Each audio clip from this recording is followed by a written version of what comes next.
Hi hello welcome to our channel. So ఇటీవల మనం ఎక్కడ విన్నా సరే అఘోరి నాగసాధు కోసమే వినిపిస్తుంది. అసలు అఘోరి నాగసాధు ఎవరు, అసలు తన అబ్బాయా అమ్మాయా లేకుంటే ట్రాన్సా అనేది ప్రతి ఒక్కరికి డౌట్. సో ఇదే దాని మీద అసలు అఘోరి నాగసాధు మనకు తెలియనికి మెయిన్ రీజన్ ఏంటంటే సికింద్రాబాద్లో ఇష్యూ అయినప్పుడు, అమ్మవారి ఇష్యూ అయినప్పుడు మన ముందుకు వచ్చిన అఘోరి నాగసాధు చాలా కారణాలు చెప్పింది. అసలు ఫస్ట్ మనకు అమ్మాయి అని చెప్పింది. నేను ఒక అమ్మాయిని 7 years ఉన్నప్పుడు నేను ఇంట్లో నుంచి వెళ్ళిపోయానని చెప్పేసి ఇలాంటి ఎన్నో కారణాలు చెప్పుకుంది.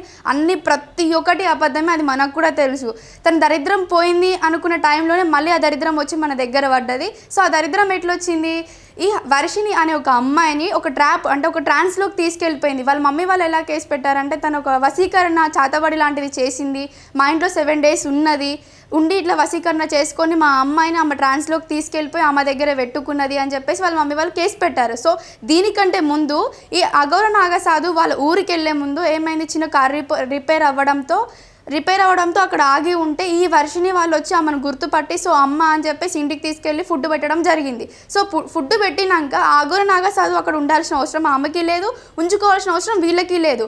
బట్ ఇంకొకటి, ఇక్కడ వాళ్ళ అమ్మ వాళ్ళ తప్పు ఉంది, నాగసాధు ఈయనది కూడా తప్పు ఉంది, ఇద్దరిది తప్పు ఉంది. ఎందుకంటే ఈమె ఇలాంటిదో అందరికీ తెలుసు, తిన ఫేక్ అని కూడా తెలిసినా కానీ వాళ్ళ ఇంట్లో 7 రోజులు పెట్టుకోవాల్సిన అవసరం వాళ్ళకేముంది, వాళ్ళకు కూడా ఏం అవసరం లేదు కదా.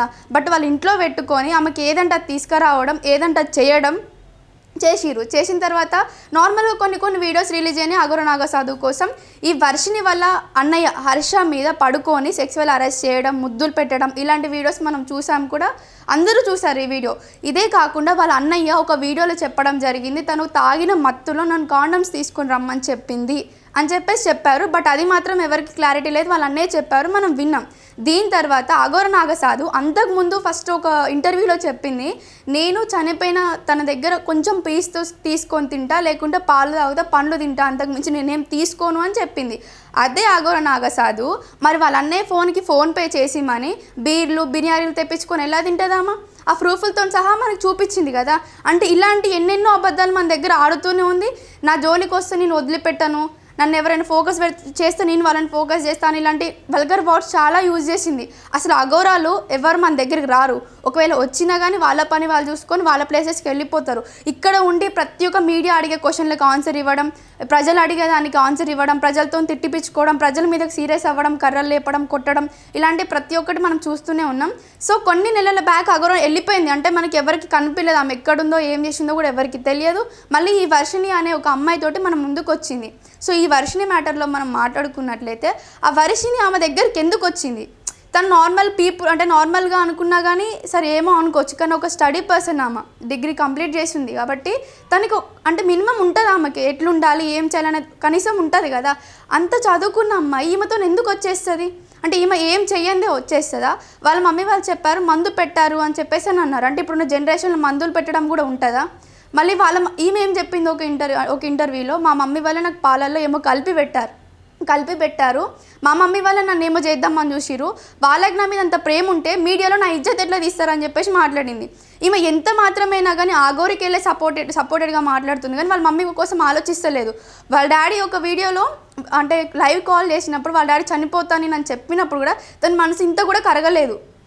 22-23 సంవత్సరాలు పెంచి తల్లిదండ్రులు లెక్కలేరు, కానీ నిన్నగాక మొన్న వచ్చిన అఘోరి నాగసాధు ఆమెకి ఎక్కువ అయిపోయింది. అంటే అంతలా ఆమెకి ఏం చెప్పిందో కూడా మనం తెలియదు.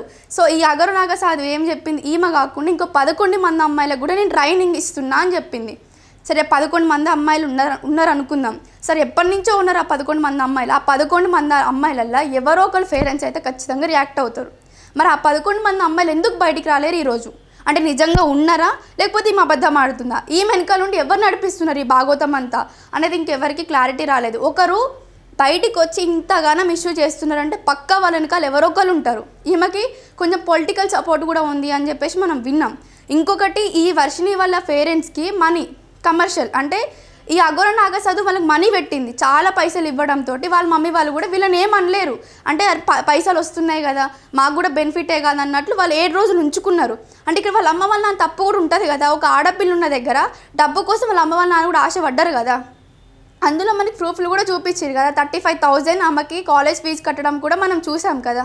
మరి ఇక దీంట్లో వాళ్ళ తప్పేముంది వీళ్ళ తప్పేముంది, ఇద్దరిది తప్పే ఉంది. ఈరోజు అంతా అయిపోయినాక నా బిడ్డకి ఇట్లా అయిపోయిందని చెప్పేసి మొత్తుకుంటే ఏం రాదు కదా. సో లాస్ట్కి ఇది ఏమవుతుందో మనమే చూద్దాం. సో చూస్తూనే ఉండండి.